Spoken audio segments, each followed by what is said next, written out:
Terima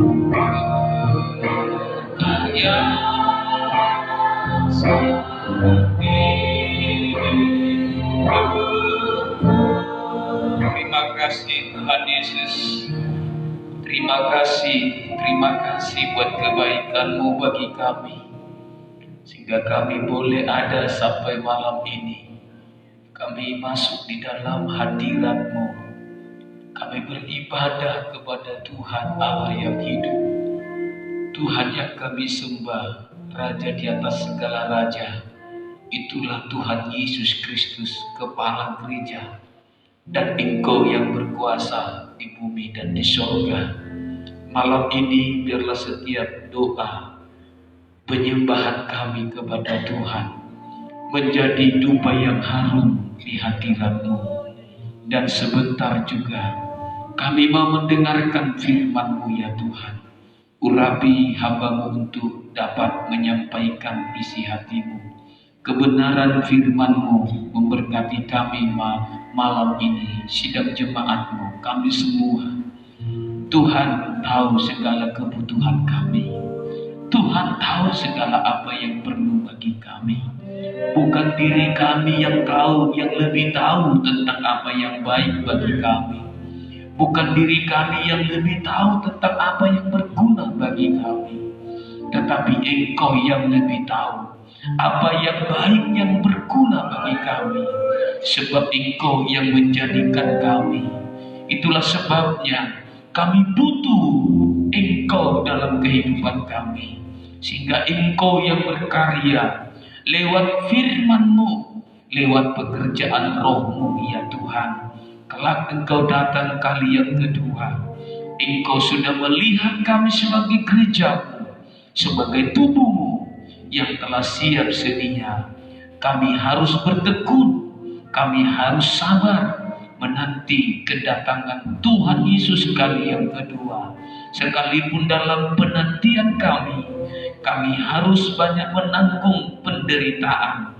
Namun penderitaan yang kami alami di bumi ini tidak sebanding dengan apa yang akan kami terima, kemuliaan, kehormatan, sukacita yang ada di tempat yang Kau sediakan.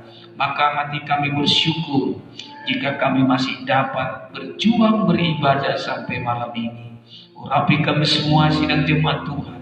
Urapi juga saudara-saudara kami yang dapat juga menyaksikan, mendengar firman-Mu baik lewat streaming di Facebook. Tuhan mengurapi dimanapun mereka berada. Jika ada yang bimbang, teguhkan hati mereka. Jika ada yang mau putus pengharapan, teruskanlah pengharapan mereka kuat seperti Saul yang dilakukan sampai ke belakang tabir. Dan biarlah iman mereka kuat, ya karena iman yang mengalahkan dunia ini. Dan biar kasih kami semua dapat terus hangat, sehingga kami tidak dapat undur, disesatkan oleh apapun. Terima kasih Tuhan.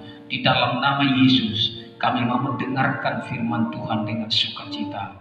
Haleluya. Mari kita yang percaya katakan bersama, amin. Puji Tuhan.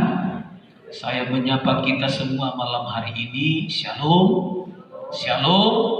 Salam persekutuan kita Philadelphia. Philadelphia. Kita bersyukur jika malam ini kita masih bisa beribadah dengan kemurahan Tuhan.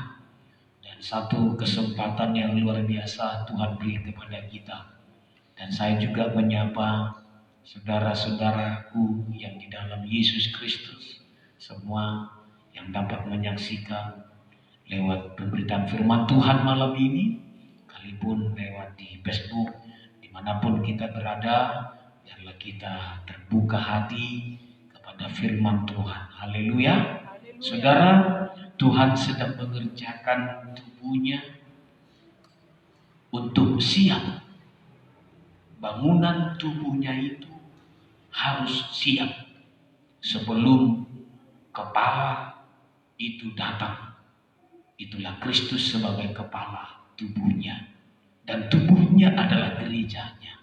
Tubuhnya adalah umatnya. Dan dia adalah kepala. Maka untuk mempersiapkan tubuhnya, dia harus memberikan 5 jabatan kepada hamba-hambanya. Maka di dalam Efesus pasal yang ke-5, pasal yang ke-4, kita Efesus pasal yang ke-4, ada 5 jabatan yang diberikan kepada gerejanya, supaya gerejanya diperlengkapi dan dibangun menjadi bangunan tubuh Kristus. Maka ke-5 jabatan ini harus berorientasi. Saya sampaikan kepada kita orientasi pelayanan ke-5 jabatan ini. Ada 3 nanti orientasinya, pemberitaannya, sasaran dari pemberitaannya, ada 3 sasarannya. Maka kalau kita lihat di dalam kitab Efesus, suratan Paulus kepada jemaat di Efesus pasal yang ke-4, ayat yang ke-11 sampai ayat yang ke-16. Tapi kita baca dulu dari ayat 11-nya. Silakan Aman. Iya. Efesus pasal yang ke-4 ayat yang ke-11. Iya. Dalam perikop kesatuan jemaat dan karunia yang berbeda-beda. Iya. Dan ialah yang memberikan baik rasul-rasul maupun nabi-nabi, baik pemberita-pemberita Injil maupun gembala-gembala dan pengajar-pengajar. Ada 5 di sana. Tentu ke-5 ini secara spesifiknya ada perbedaan. Maka kalau dikatakan diberikan kepada umatnya untuk membangun bangunan tubuh Kristus, maka diberikan jabatan sebagai rasul. Identik rasul dalam pelayanannya, merintis membuka pelayanan-pelayanan. Dan ada yang kedua nabi. Identik nabi ini tentu lebih dia identik dengan teguran, menyampaikan apa yang dipesankan Tuhan baik secara teguran, nasihat, itu nabi. Dan yang ketiga pemberita-pemberita Injil, atau yang disebut penginjil-penginjil. Ya saudara, dan ini identik pekerjaannya sering keluar memberitakan tentang berita Injil. Lalu yang keempat ada yang disebut gembala-gembala. Maka gembala-gembala ini identik tinggal di tempat, mengembalakan umat Tuhan, mendewasakan umat Tuhan. Dan yang kelima ada yang disebut pengajar-pengajar. Saudara, ke-5 jabatan ini harus berorientasi, bertujuan untuk membangun tubuh Kristus. Haleluya. Maka orientasi pemberitaannya ada 3 nanti, supaya terbangun tubuh Kristus. Sebab kedatangan Yesus kali yang kedua itu berkaitan dengan kesiapan tubuhnya. Maka ke-5 jabatan ini harus betul-betul bergerak dalam pelayanannya masing-masing. Tanpa melihat situasi seperti apa, tanpa dipengaruhi keadaan seperti apa, bahwa ke-5 jabatan ini harus terus melakukan pekerjaannya, saudara. Maka ayat 12 dikatakan, ayat 12, untuk memperlengkapi orang-orang kudus. Untuk memperlengkapi orang-orang kudus bagi pekerjaan pelayanan. Bagi pembangunan tubuh Kristus. Bagi pembangunan tubuh Kristus. Maka kalau ke-5 jabatan ini diberikan tentu untuk bekerja dalam pembangunan tubuh Kristus. Haleluya. Haleluya. Jadi dalam pembangunan tubuh Kristus. Jadi siapa yang dimaksud tubuh Kristus? Orang-orang kudusnya. Maka siapa yang disebut orang-orang kudusnya? Orang-orang yang mau terpisahkan dari dunia. Jadi orang-orang kudusnya itu orang-orang yang mau dipisahkan dari dunia, yang tidak lagi mengasihi dunia. Maka orang yang sudah mau dipisahkan dari dunia, dari sistem dunia, dari cara-cara dunia, maka itulah disebut orang kudus. Maka orang kudus inilah yang sedang dibangun menjadi bangunan tubuh Kristus. Haleluya. Jadi kalau belum mau disebut orang dari dunia, bagaimanapun jeripaya kelima jabatan ini dalam mengerjakan pekerjaannya, kalau umat Tuhan itu belum mau terpisah dari dunia, dia tidak bisa dibangun menjadi tubuh Kristus. Jadi yang bisa dibangun menjadi tubuh Kristus, mereka umat Tuhan yang mau terpisah dari dunia, yang tidak mau lagi mengasihi dunia. Jadi siapa yang mau dibangun menjadi tubuh Kristus? Mereka yang mau terpisah dari dunia, mereka yang tidak lagi mengasihi dunia. Maka kita Roma pasal 12 itu ayat yang pertama itu ayat yang kedua dikatakan jangan kamu menjadi serupa dengan dunia.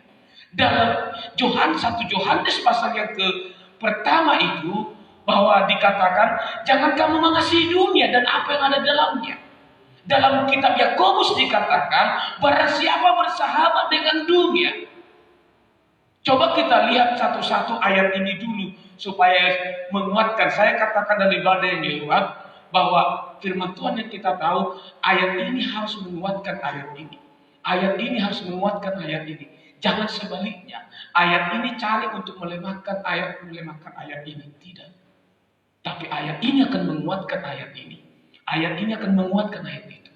Maka orang kudusnya yang dimaksud, yang mau terpisah dengan dunia. Roma pasal yang ke-12 ayat 2 dikatakan, mari bacakan nama, ya. Roma pasal yang ke-12 ya. ayat yang kedua, ya. Dalam perikop persembahan yang benar. Ya. Janganlah kamu menjadi serupa dengan dunia ini, ya.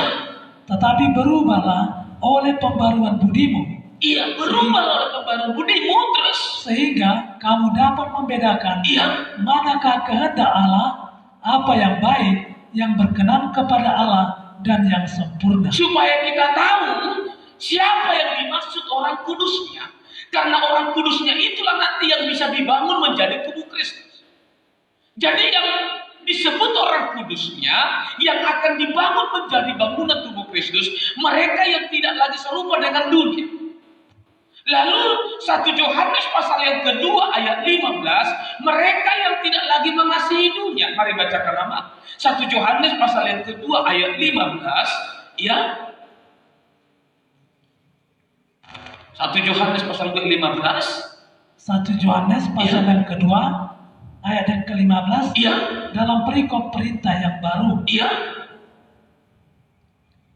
Janganlah kamu mengasihi dunia. Janganlah kamu mengasihi dunia dan apa yang ada di dalamnya. Iya. Jikalau orang mengasihi dunia, iya, maka kasih akan Bapa tidak ada di dalam orang. Dalam 1 Yohanes pasal yang kedua ini, tanda orang kudusnya tidak lagi mengasihi dunia. Lalu dalam kitab Yakobus pasal 4 ayat 4, jangan bersahabat dengan dunia. Yakobus pasal 4 ayat yang keempat. Iya. Yakobus pasal yang keempat ayat yang keempat. Iya. Dalam perikop lawan nafsu dan persahabatan dengan dunia. Iya. Hai kamu orang-orang yang tidak setia. Iya. Tidakkah kamu tahu? Iya. Bahwa persahabatan dengan dunia. Iya. Adalah permusuhan. Adalah permusuhan dengan Allah. Terus. Jadi barang siapa hendak menjadi sahabat dunia ini, iya, ia menjadikan dirinya musuh Allah. Jadi ada 3 ayat yang kita kutip, 2-3 ya saksi suatu perkara sah. Bahwa saya katakan, siapakah orang kudusnya yang akan dibangun menjadi tubuh Kristus? Mereka yang tidak lagi serupa dengan dunia. Mereka yang tidak mengasihi dunia. Mereka yang tidak bersahabat dengan dunia. Jadi itulah orang kudusnya. Haleluya. Jadi kalau kita mau disebut orang kudus yang akan dibangun menjadi bangunan tubuh Kristus, maka kita harus siap terpisah dari dunia. Kita harus siap tidak lagi mengasihi dunia. Kita harus siap jangan lagi bersahabat dengan dunia. Itu firman Tuhan. Supaya kita bisa disebut orang kudusnya. Haleluya. Jadi kalau kita masih serupa dengan dunia, kita masih mengasihi dunia,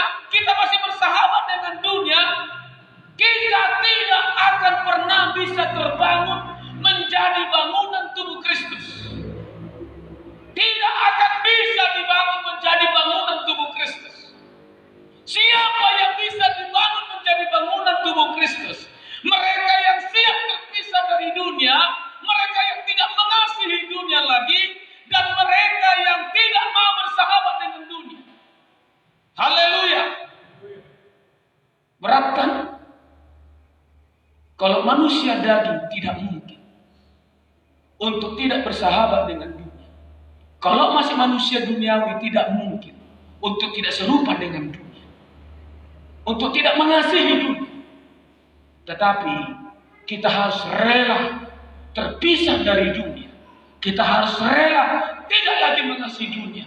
Kita harus rela tidak lagi bersahabat dengan dunia. Karena itu firman Tuhan, supaya kita bisa disebut orang kudus. Karena orang kudus itulah yang akan dipersiapkan, dibangun menjadi bangunan tubuh Kristus. Maka kalau kita sudah orang kudusnya, 5 jabatan gereja yang diberi itu akan berguna untuk membangun kita menjadi bangunan tubuh Kristus. Dalam kitab Efesus tadi dikatakan, mari bacakan sekali lagi ayat yang ke-12, ayat 12. Ayat ke-12. Iya. Untuk memperlengkapi orang-orang kudus. Untuk memperlengkapi orang-orang kudus bagi pekerjaan pelayanan. Iya. Bagi pembangunan tubuh Kristus. Siapa yang dimaksud orang kudus? Saya sudah jelaskan, yang mau terpisah dengan dunia, yang mau tidak lagi mengasihi dunia, yang mau tidak lagi bersahabat dengan dunia. Itulah orang kudus dan akan dibangun, diperlengkapi menjadi bangunan tubuh Kristus.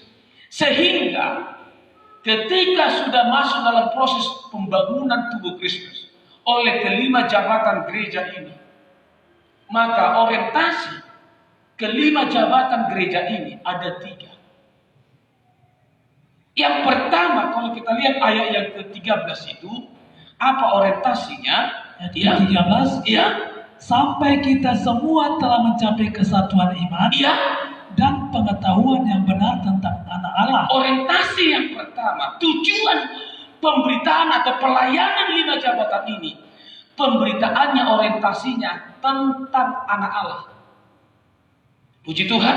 Haleluya. Supaya orang kudus ini bisa terbangun menjadi bangunan tubuh Kristus, maka kelima jabatan ini, orientasi yang pertama pemberitaannya, pelayanannya tentang anak Allah, tentang Yesus, bukan tentang diri manusia, bukan tentang diri kelima jabatan ini.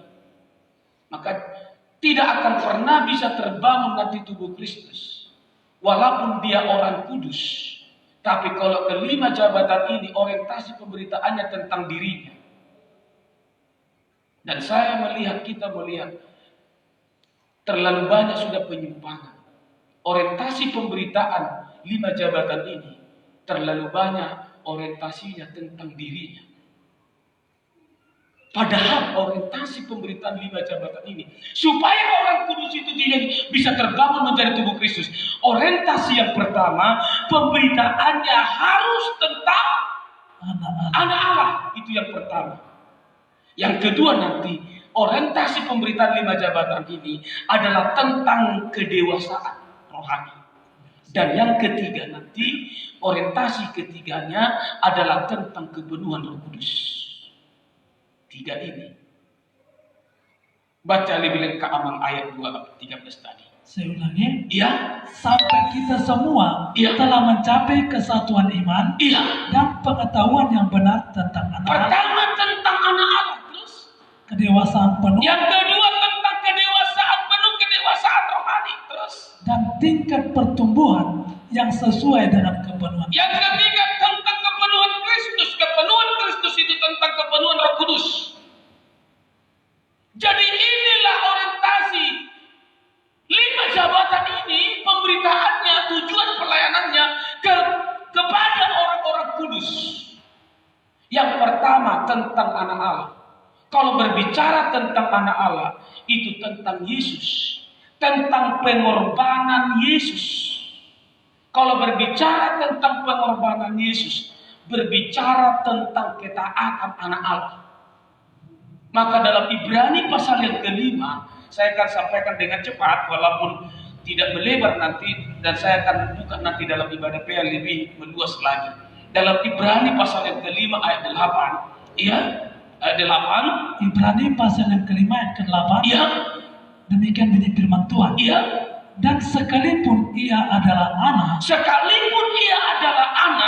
ia telah belajar menjadi taat. Dari apa yang telah dideritanya. Iya. Dan sesudah ia mencapai kesempurnaannya, ia menjadi pokok keselamatan yang abadi bagi semua orang yang taat kepadanya. Iya.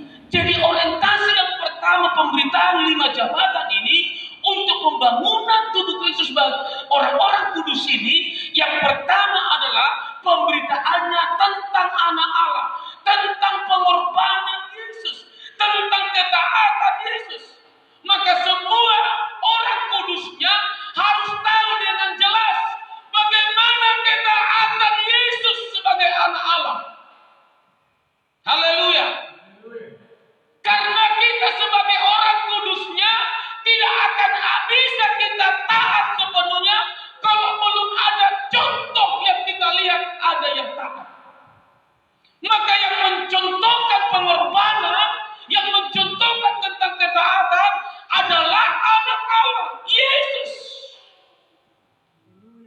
Maka pemberitaan sekarang untuk orang kudus harus tentang Yesus, harus tentang pengorbanan Yesus.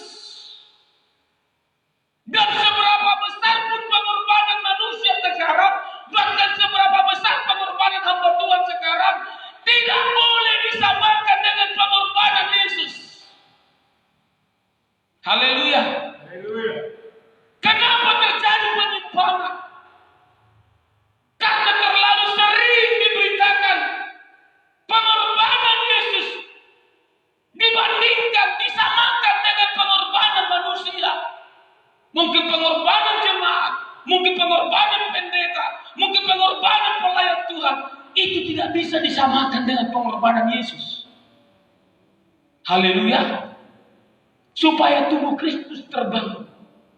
Makanya kalau pemberitaan 5 jabatan ini berorientasi tentang dirinya sendiri, bahkan tentang pimpinan gereja sekalipun, bahkan tentang pendeta gembala di tempat pun, kalau itu yang selalu digembar-gemborkan, jemaat itu tidak akan pernah terbangun menjadi tubuh Kristus. Saya sampaikan, bahkan ketua sinode pun tidak boleh pemberitaan kita orientasi kepada ketua sinode.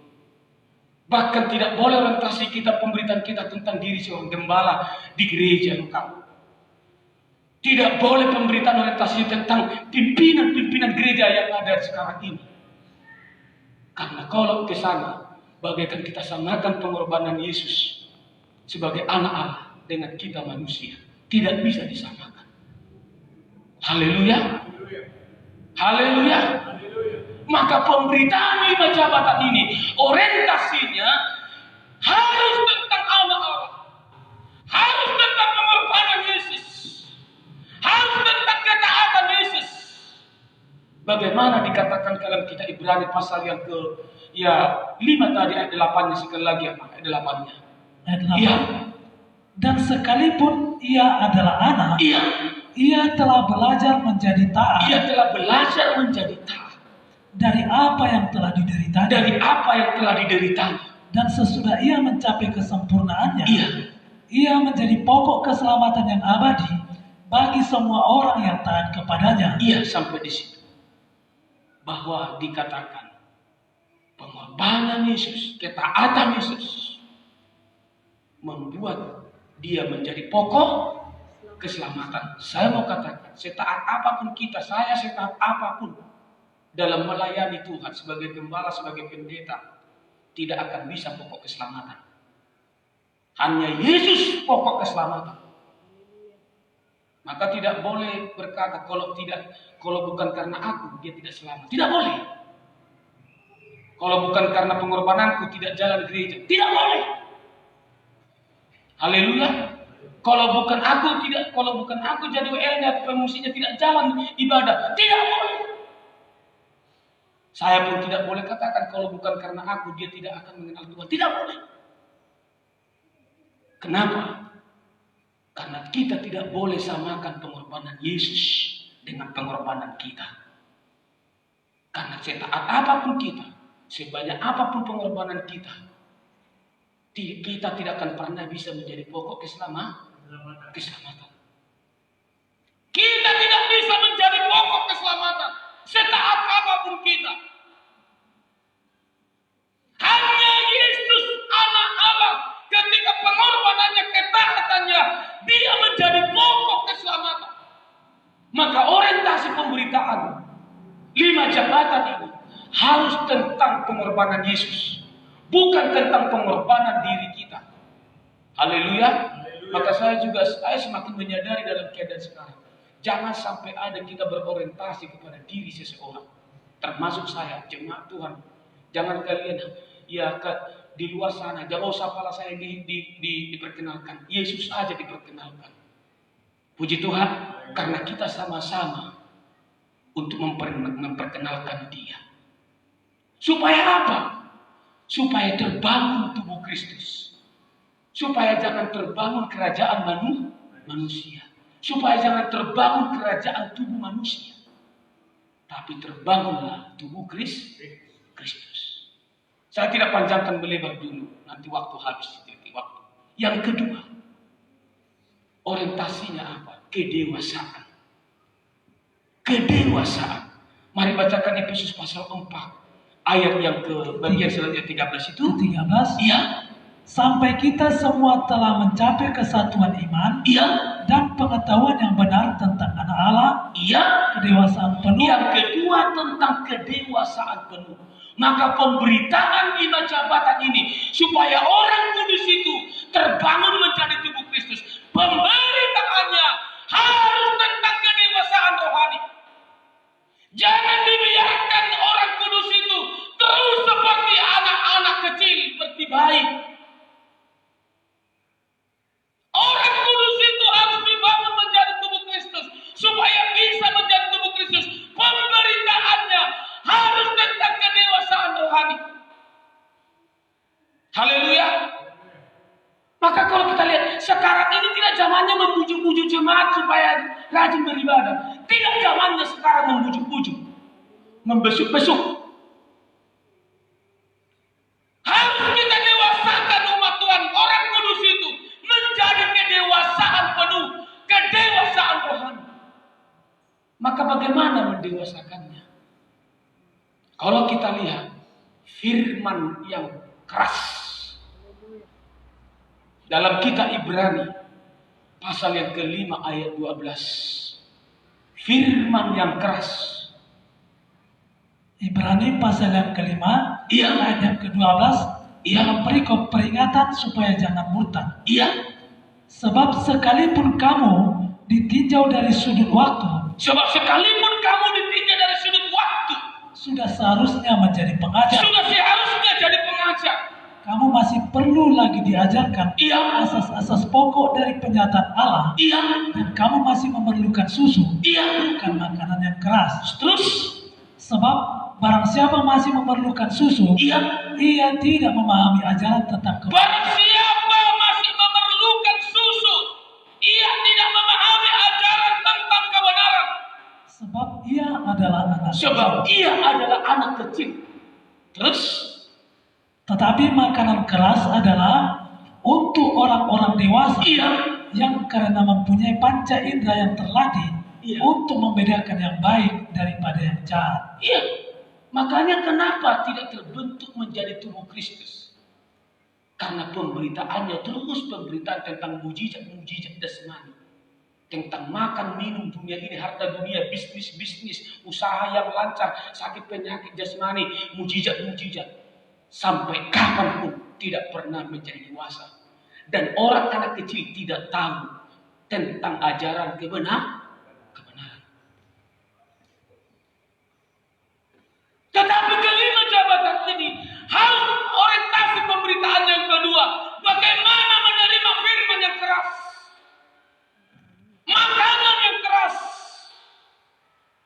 Sudah berapa tahun jadi jemaat? Saya kira di atas 3 tahun sudah cukup itu untuk diberi makanan keras. Ukurannya ketika Yesus pergi ke pohon ara yang tidak berbuah. Telah 3 tahun aku dapat, tapi tidak ada buah.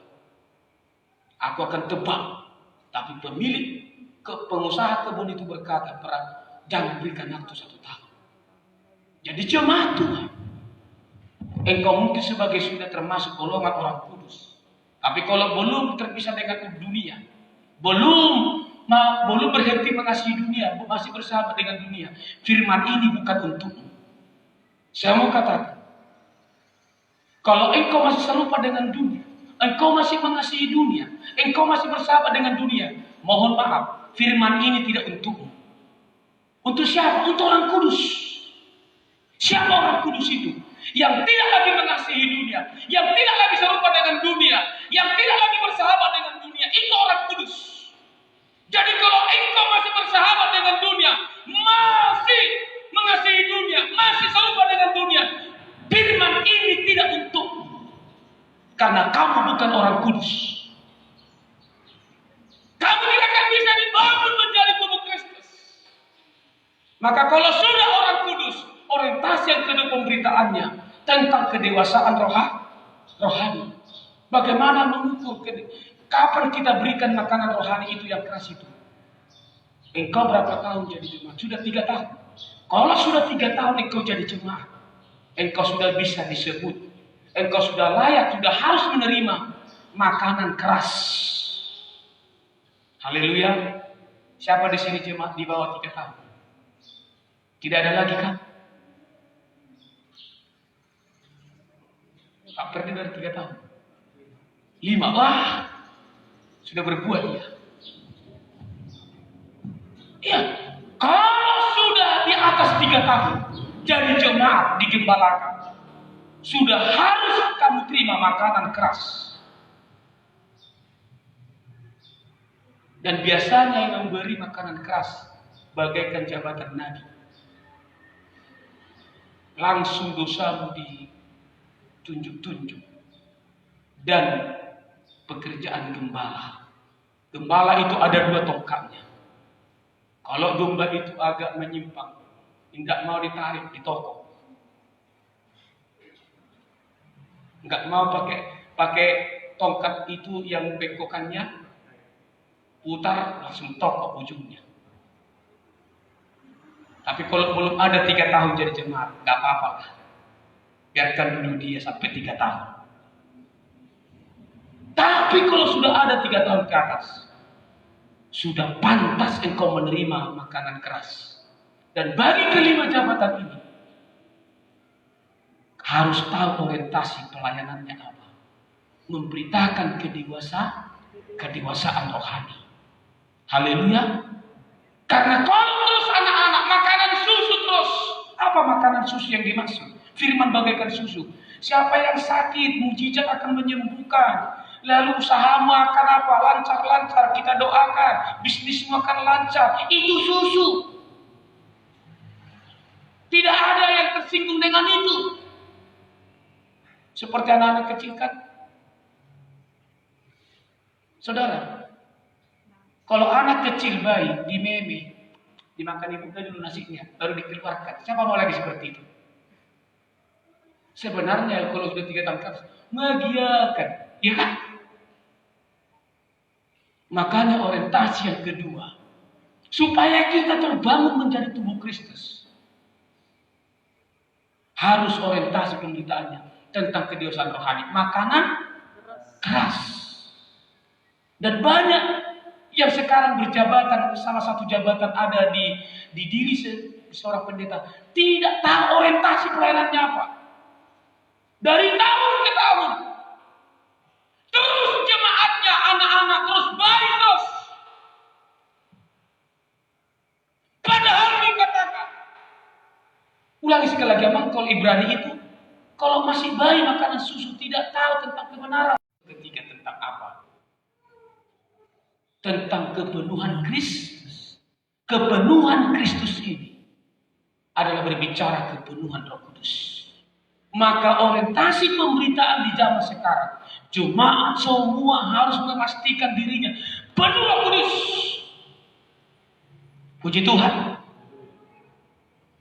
Dalam Kisah Rasul pasal 8, betapa pentingnya penuh Roh Kudus. Engkau kalau sudah terima firman Tuhan, harus penuh Roh Kudus. Kalau tidak penuh Roh Kudus, hambar nanti firman Tuhan itu. Dalam Kisah Rasul pasal yang ke-8, Kisah Rasul pasal 8 ayat 14, ya, ayat 14. Kisah Rasul pasal 8 ayat 14. Kisah Rasul Iya. pasal ke-8 Iya, ayat 14, iya, ayat 18. 14 ini. 14. Iya, Ketika rasul-rasul di Yerusalem mendengar iya. bahwa tanah Samaria telah menerima, Tanah Samaria telah menerima firman Allah. mereka mengutus Petrus dan Iya. Yohanes ke situ. Iya, Setibanya di situ, kedua rasul itu berdoa iya. supaya orang-orang Samaria itu beroleh Supaya Roh Kudus. orang-orang Samaria yang menerima firman Tuhan itu penuh dengan Roh Kudus. Sebab Roh Kudus belum turun di atas seorang pun di antara mereka, Iya, karena mereka hanya dibaptis dalam nama Tuhan. mereka hanya masih dibaptis. Terus, Kemudian keduanya menumpangkan tangan di atas mereka, iya. lalu mereka menerima Roh Kudus. Maka pemerintahan orientasi yang ketiga dalam 5 jabatan ini adalah kepenuhan Roh Kudus. Puji Tuhan. Saya akan dalami ini nanti juga sampai pada besok pada ibadah ayat, karena kita suasana menantikan kenaikan Yesus ke surga dan nanti ada hari ke-50. Semoga nanti hari Pentakosta sudah agak ringan keadaan sekarang, Tuhan izinkan, supaya kita bisa lebih basah. Nanti kita akan buat ada baptisan air. Saudara, jadi orientasi yang ketiga pemberitaan 5 jabatan itu, kepenuhan Roh Kudus. Tidak cukup kita hanya menerima firman Allah. Orang Samaria itu memang begitu terbuka menerima firman Allah, tapi mereka belum penuh Roh Kudus. Maka ketika rasul-rasul tahu, maka diutuslah Petrus dan Yohanes. Sebab kalau mereka tidak penuh Roh Kudus, yang menerima firman Allah tidak penuh Roh Kudus, firman itu akan hilang nanti. Maka hari-hari ini harus kita dukung atau terus hanya pemberitaan tentang Yesus anak Allah yang mati tersalib. Kalau bisa, termasuk mulai dari saya sedang berjuang menghindari menceritakan tentang diri saya. Mari kita sama-sama menghindari menceritakan didewasakan rohani, makanan keras. Puji Tuhan, supaya terjadi kita bangunan tubuh Kristus. Yang ketiga, saudara, harus penuh Roh Kudus supaya terbangun tubuh Kristus. Kita supaya terbangun menjadi bangunan tubuh Kristus. Saya percaya kalau saudara mengerti ini, hanya 3 orientasi di 5 jabatan gereja ini, penjabatan gereja ini. Amin. Puji Tuhan. Puji Tuhan. Puji Tuhan. Haleluya. Oleh sebab itu, mari kita dengan sungguh-sungguh mau dibangun menjadi tubuh Kristus. Tuhan sudah mau datang. Kepala sudah mau meletakkan kepalanya di tubuhnya. Di manakah tubuhnya? Sudahkah siap? Saya terlalu yakin kalau kita mengerti firman Tuhan ini, kita sedang mempersiapkan diri kita menjadi tubuhnya. Dan dia nanti akan meletakkan kepala. Dan sekarang dia adalah kepala kita. Dia memimpin kita semua. Puji Tuhan. Maka kalau dia kepala, dia menyelamatkan kita. Tidak perlu ada kita saksikan, kita ragukan di keadaan seperti apapun. Karena dia kepala yang menyelamatkan tubuhnya. Puji Tuhan. Tuhan Yesus memberkati. Mari kita bangkit berdiri. Haleluya. Terima kasih Bapa di surga. Terima kasih Tuhan. Kami bersyukur buat kesempatan malam hari ini. Kami sudah mendengar firman-Mu. Kami harus mengerti orientasi pelayanan yang kami kerjakan. Hanya memberitakan tentang anak Allah yang taat sampai di kayu salib dan menjadi pokok keselamatan. Setaat apapun kami di dunia ini, Kami tidak pernah bisa menjadi pokok keselamatan. Hanya anak Allah yang menjadi pokok keselamatan. Dan hanya firman yang keraslah yang bisa mendewasakan kami. Dan Roh Kudus-Mu yang menjamin kehidupan kami. Terima kasih Tuhan, kami berhimpun dan bersehati. Terima kasih Bapa di surga. Terpujilah nama-Mu ya Tuhan. Terima kasih Bapa di surga. Terima kasih Tuhan. Roh Kudus sebagai gereja, sebagai yang rindu pengajaran, marilah Roh Kudus, marilah Roh Kudus, singkapkanlah segala rahasia firman. Roh Kudus, Roh Kudus, Roh mempelai, datanglah sekarang ini, penuhkanlah hati kau, bakar dengan kuasa-Mu, gairahkan semangat kami, kuatkan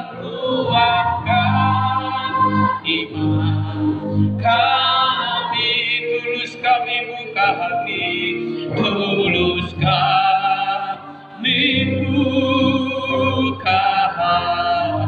Roh mempelai penuhi, Roh Kudus, Roh Kudus, Roh mempelai, datanglah Tuhan, datanglah sekarang ini, penuhkanlah hati kau, bakar dengan kuat kuasa-Mu, gairahkan semangat kami, gairahkan semangat kami, kuatkan iman kami, kuatkan iman kami, tulus kami buka hati, tuluskan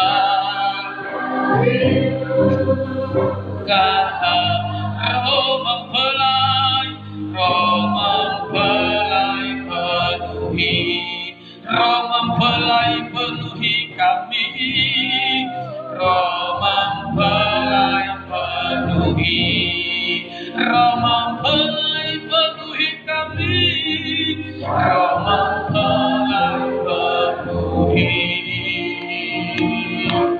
kami. Mari sembah Dia Yesus. Engkau Tuhan yang kami beritakan, Engkau pokok keselamatan bagi dunia, Engkau yang taat sampai mati di kayu salib, Yesus. Engkau saja yang kami beritakan tentang Yesus anak Allah yang menjadi pokok keselamatan bagi kami, Yesus. Firman-Mu mendewasakan kami. Kami butuh makanan keras ya Tuhan, supaya kami dewasa rohani, sehingga kami tidak diombang-ambingkan oleh rupa-rupa pengajaran palsu. Kami mau dewasa rohani, kami butuh makanan keras Tuhan. Kami juga merindukan, membutuhkan Roh Kudus-Mu memenuhi kami, sehingga kami menjadi tubuh Kristus. Kami menjadi tubuh Kristus. Engkau kepala ya Tuhan. Terima kasih ya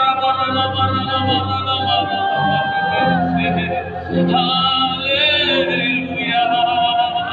Terima kasih Tuhan. Terima Terima kasih Tuhan, terpujilah Engkau. Roh Kudus, kita renungkan firman Allah yang sudah kita dengar, biar menjadi rema dalam kehidupan kita. Kita pulang ke rumah kita juga, itu firman itu menjadi rema yang terus kita renungkan di hati kita. Kita mencari tubuh Kristus. Bapak, mari berdoa siapa? Gairahkan semangat kami, gairahkan semangat kami, kuatkan iman kami, tulus kami buka hati, tulus kami buka hati.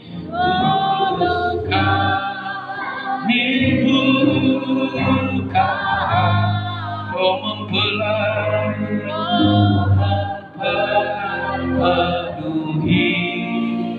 kami. Besar perkasa Engkau Allah yang mulia. Terima kasih Tuhan. Sungguh sabdamu dan perkataanmu